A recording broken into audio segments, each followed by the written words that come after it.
యేసుక్రీస్తు నామములో మీ అందరికీ శుభములు. ఈ పునరుద్ధాన దినమందు పునరుద్ధాన వాక్యం, నా సన్నిధిలో నడుచుచు నిందారహితుడివై ఉండుము. ఆది కాండము 17వ అధ్యాయము 1వ వచనం.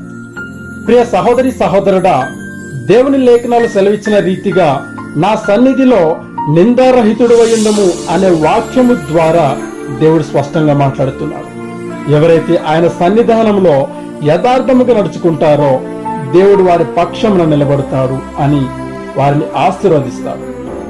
అయితే యథార్థముగా నిందారహితముగా ఉండటంలో చాలా మంది విఫలమవుతున్నారు. కొన్ని బలహీనతల చేత, బంధాల చేత పడిపోతున్నారు. బైబిల్లో దేవుడు అబ్రహాముకు ప్రత్యక్షమైనప్పుడు అబ్రహాము వయస్సు 99 సంవత్సరాలు. దేవుడు అబ్రహాముతో, నువ్వు నా సన్నిధిలో నిందారహితుడు అయ్యుండము, నా నిబంధనను నీతో స్థిరపరచెదను అని చెప్పినప్పుడు అబ్రహాము గారు అటు రీతిగా జీవించినారు. ఆ తర్వాత దేవుడు అబ్రహామును ఆశీర్వదించిన విధానం అద్భుతం. దేవుడు అబ్రహాముతో ఏదైతే నిబంధన చేశాడో అటు నిబంధనను అబ్రహాము జీవితంలో నెరవేర్చినాడు.